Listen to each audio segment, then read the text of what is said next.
dramatically increases during the postseason. Take, for example, John Shillito and the boys over at East Kentwood. I think they're going to RUNNOFT with the title. Well, the Falcons over at East Kentwood run a superior version of the wing tee offense based on deception, strength, and speed. Thusly, they have earned the right to a record without flaw. Well, in summary, I don't mean to be telling tales out of school, boys, but there's a feller over at Creston High. He can flat out jump over people. Now, you'd be referring to Justin Hoskins. He's only been starting for a year, but he can run like the wind. As a matter of fact, he runs as fast as Matt does in the way of the wash closet. But on account of their obstacles of facing GR Christian, they may not make it out of the first round. But if they can avoid those obstacles, they could win along with other teams state. Well, as you boys know, I'm an astute observer of the high school scene, and there are plenty of teams in West Michigan that can make it to the pinnacle of the prep game. As a matter of fact, there are 5 teams ranked #1 in the state. Well, ain't we a geographical oddity? Well, you don't have to be #1, boys, to be good. Look at those Big Reds from Muskegon, and how about those Broncos from Coopersville? It's just too bad we can't see all those games. Well, Matthew, pretty soon you can. It's called television. Wave of the future. Television? What's television, John? Well, Brett, television is a square box. Sends talking pictures into everyone's living room. Pretty soon, everyone in America will have a television, or as they call it, TV. Picture tube, boob tube, you name it. Everyone's going to have one.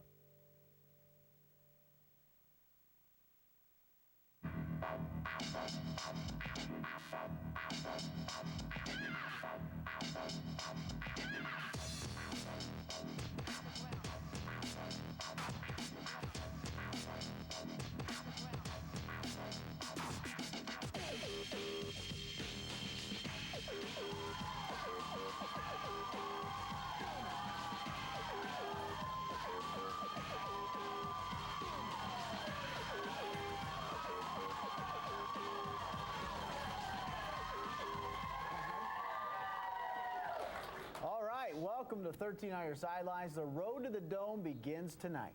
All right, nothing like playoff time. We'll be covering games from Montague to Battle Creek, but before we go any further, let's introduce our gridiron guru, Brett Bakita from WBBL. November 1st, guys, cold weather, it's playoff time. Let's get to it. All right, That's right. Why don't we? And to keep things rolling along tonight, John, if you could be so kind to introduce our cheerleaders for tonight. Starting on the left of your screen, the Hopkins Vikings are here.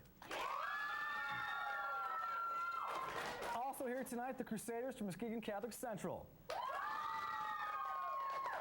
And the Trojans from Fruitport.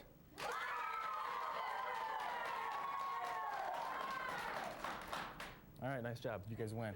All right, let's get started with our game of the week, Rockford at Muskegon. That's right. It was a revenge game last year in the playoffs. Muskegon upset undefeated Rockford on their home field. Brett, now this time they're going to Muskegon in the first round, and this is going to be an interesting matchup. Role reversal, because Muskegon was the heavy underdog going in. Of course, Rockford the perfect season a year ago. This time the Rams struggling, but they got the big win to get into the playoffs. You want to see if they can build off on the momentum, and just a Ralph Munger-Tony Anise matchup is always good to watch. Absolutely. Well, the Big Reds are coming into the playoffs with a lot of momentum. The big win last week over Brother Rice. Let's see if they continues against the Rams. Early on, it was all Muskegon. Jermaine Wilson going 15 yards and getting into the end zone, and the athleticism of Muskegon showing early on, Brett. Yeah, that was a concern with Rockford and Muskegon. Muskegon going to spread the field with their running game. Back comes Rockford. Drew Powell. Nice fake. Very nice fake. Little play action. 25 yards, 21-14 at that point. More Rockford now.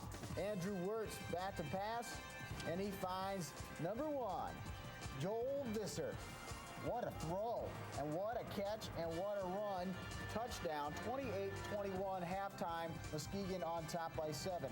4th and inches, and no Muskegon. They take it over, and they go on in this time to make it 41-28. It was 41-35, and then Rockford coming back, and that's the way this one would end.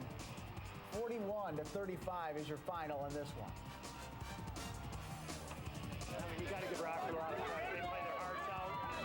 They kept on coming back. We had 21-0, and they kept on fighting back. And they're a proud program. They have to get their due.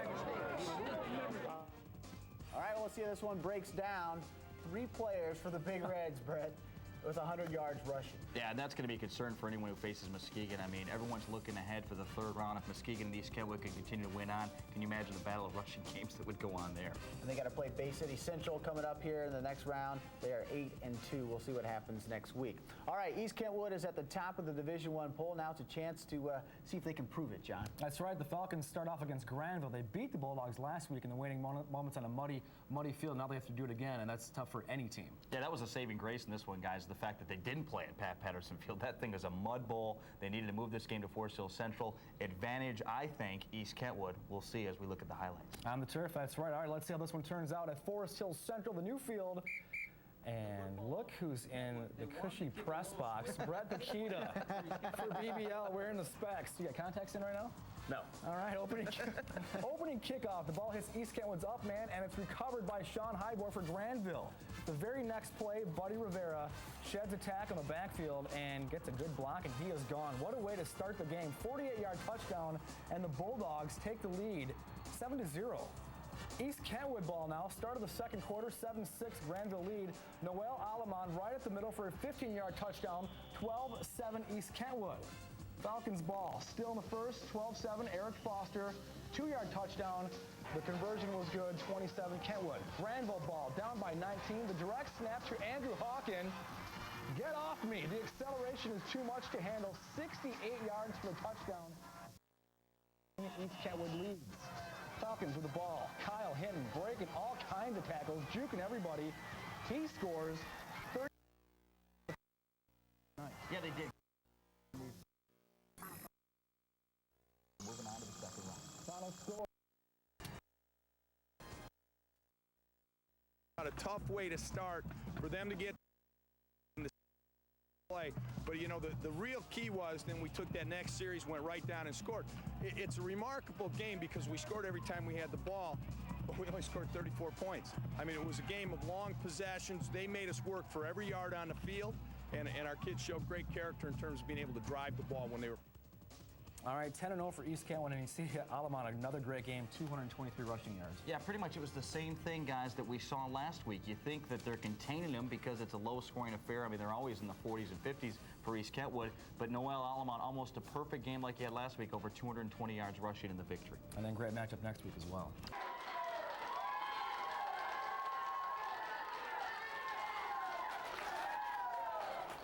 All right, it's time to find out who you think last week's most valuable player was, and here are the candidates for the Blimpies' most valuable player.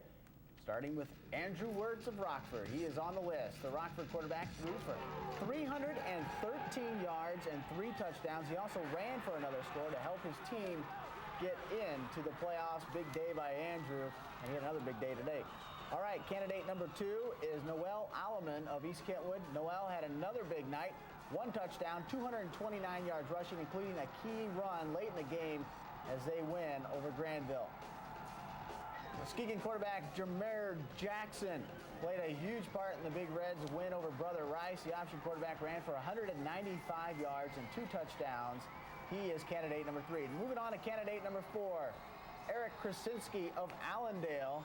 He accounted for 275 yards of total offense. He passed for 4 touchdowns, ran for 2 more, and the Falcons got that first undefeated season in school history. And the winner is Rockford quarterback Andrew Wirtz, so congratulations to Andrew. All right, let's take a look for your choice for the best play from last week.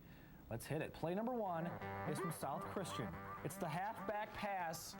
Joe Skinner to Bryce DeYoung, and this was a thing of beauty. 43 yards for the score. Touchdown Sailors, and then win over Sparta. All right, play number 2. How about a little special teams action?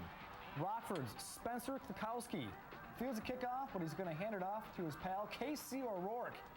He's going to sunshine it, 84 yards, and they call that return the Starburst. And East Kentwood 48, West Ottawa 22. Kentwood will be trying for a 2-point conversion. That's Ron Byrne. Makes the score.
Incomplete.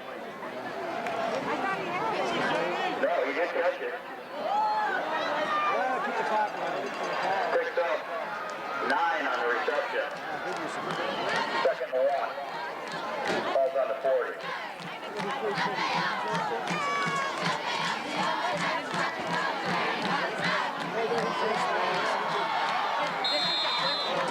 That Warriors pass to number 23, Zach Wadsworth. There is a flag on the play.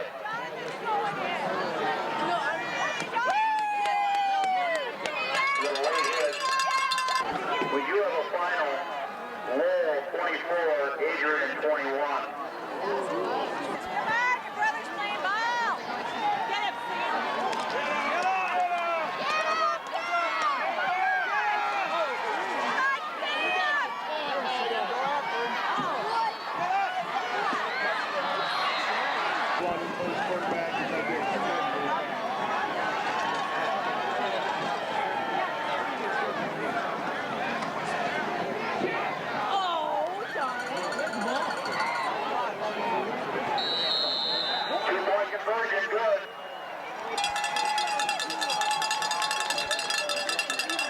The next game East Kentwood will be playing will be on Saturday, 11/16, right here at 1 o'clock. I think I got the closest to Saturday Friday. That means I'll be early on Saturday. That'll work out.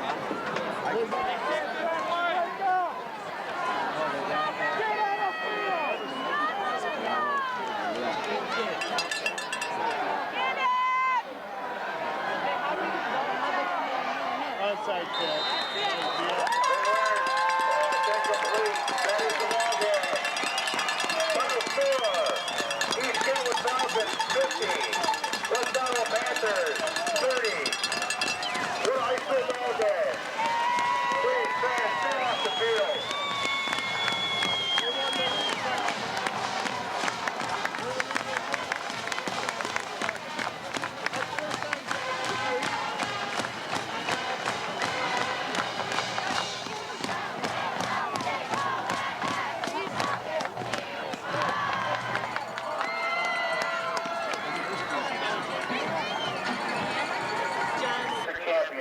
The Falcons of East Kentwood.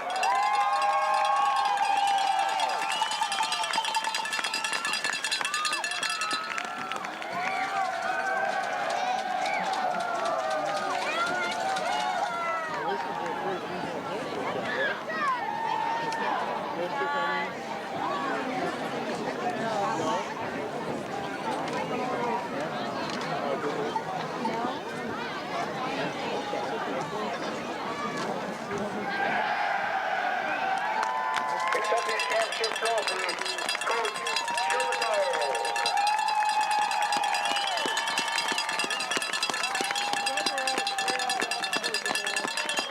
The Michigan High School Athletic Association and Forest Hill Central is sorry to have you at today's game. Good night.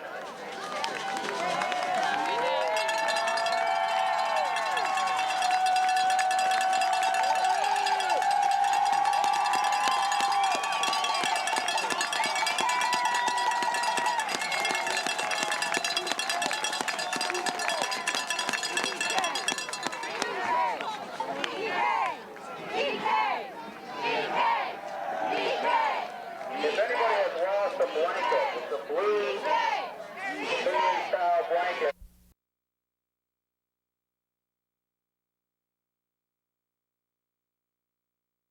About Muskegon High against East Kentwood should be decent, and if you want to watch, you better get to Forest Hill Central early, like maybe you want to leave as soon as the show's done tonight.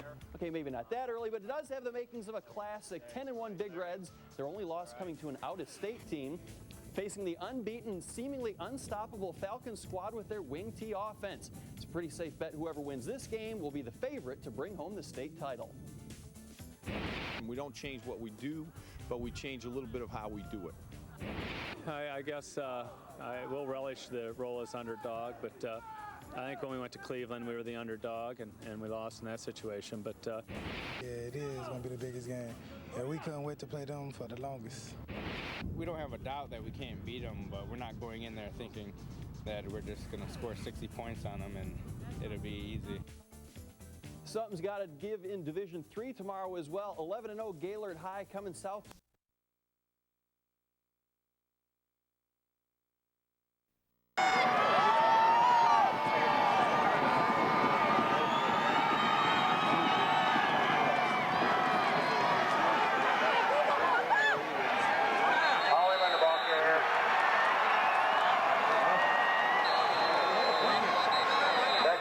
Kentwood. There's a timeout on the field. Muskegon. That's their third. Last one of the half.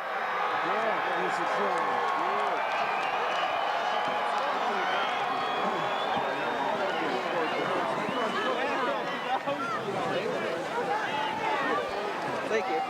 Thanks.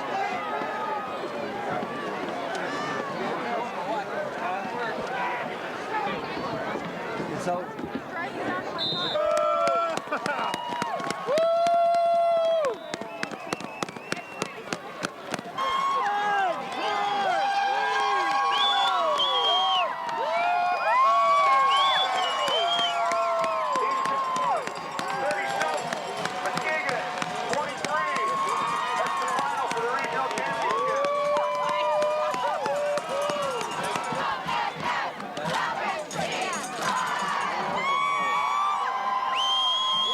Kentwood will make the trophy presentation to the Division I regional champion, the Falcons of East Kentwood.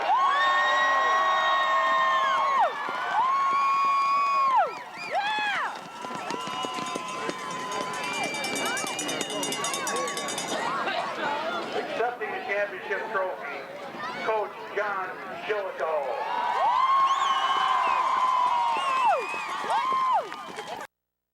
Alamon, great read and patience on his blocks. Touchdown Falcons, 22-17. East Kentwood takes the lead.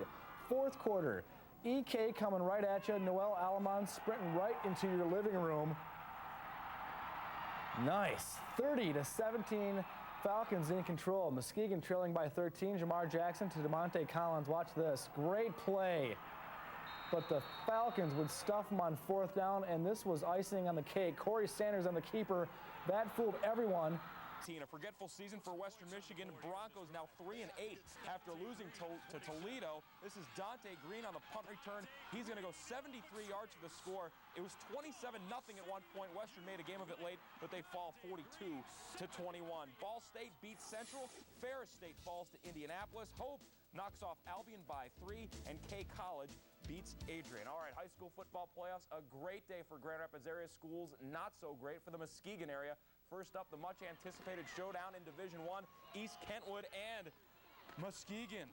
Big play, end of the first half. Instead of running out the clock, Kentwood tries to make something happen. It does for Muskegon. D'Angelo Wyrick, the touchdown, 17-16, Big Reds at the break. But the Falcons come back, retaking the lead. Noel Aliman making it 22-17. And then after the Big Reds turn the ball over on downs late in the fourth quarter, Corey Sanders ripping one off 66 yards. East Kentwood, big win today, 36-23. Division III, East Grand Rapids is moving on. No. I can't see where you are, but I did. Nobody here from home. Warming up the fence. Yeah, well, I saw Dan last night. Yeah, like, where is she?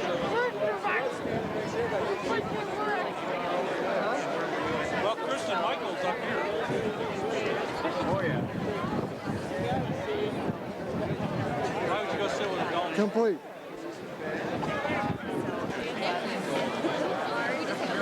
It's funny what you...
Rocky Ross Stadium here at Everett High School for today's semifinal game in the 2002 Division I football playoffs. The teams and athletes in today's competition are giving their best. They deserve the best from us fans as well. East Kentwood, coached by John Cholito.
Returned the kick. Tackle by Ron Burns at the 34-yard line. First down for the Rams.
beat Ottawa Hills, and then Forest Hills, and then every single team in the red division. You name them, we beat them.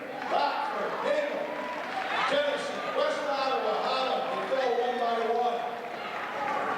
And then we beat one of the biggest teams that I've ever seen in the history of high school football, Muskegon. They were huge. These guys aren't big.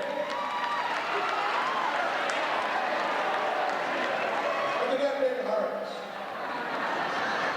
And that's what counts the most. You know, I guess as a former Kentwood high school player and going to these games and seeing former football players come back, football players that played 1963, almost 40 years ago. 1961 was the first East Kentwood, back then it was Kentwood high school football team. And for 40 years there's been a football team trying to get a state championship. And we are right on that verge, right now, of the first state championship in football in the history of Kentwood High School.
Rivalries were renewed again.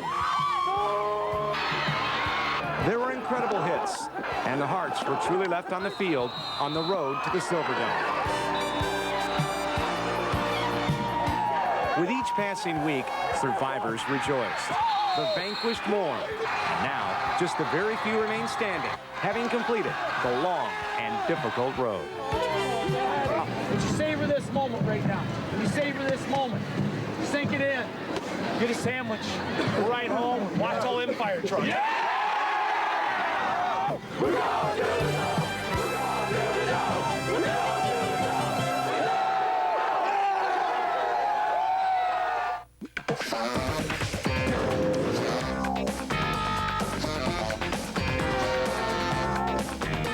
And a happy Thanksgiving, everyone. I'm John Koch, and welcome to our special, The Road to the Silverdome. Over 700 football teams took to the high school fields this fall, and just 14 are still playing. 7 teams from West Michigan, 4 from the Kalamazoo area, and we'll really focus on those 4 tonight.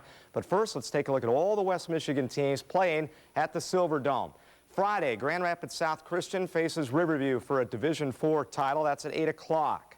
Also Friday night, Hopkins 12-1 against 12-1 Negaunee. On Saturday, East Grand Rapids hopes to complete a perfect season against DeWitt.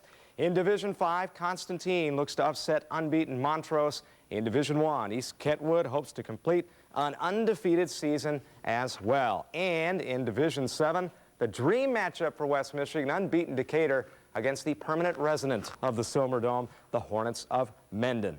Well, every high school football player dreams of playing in a state title game at the Silverdome. How about 3 trips to the Dome in one high school career? Sound a little far-fetched? Well, not if you play football for the Mendon Hornets. News 3. The EK team ready for the marquee matchup tomorrow. How's it going? Do you feel confident? We feel real confident. Sort of. Sort of. Yeah, we feel very confident going into the game tomorrow. We think we're going to win. All right. What do you think, Sam? I think that if our special teams play well, especially our kickoff team and fun teams, then we'll win. Shaddy? No comment. We are going into the Silver Dome. Grandpa and Grandma. It's a cold, cold day.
After warm up. 7 museums, 7 cities.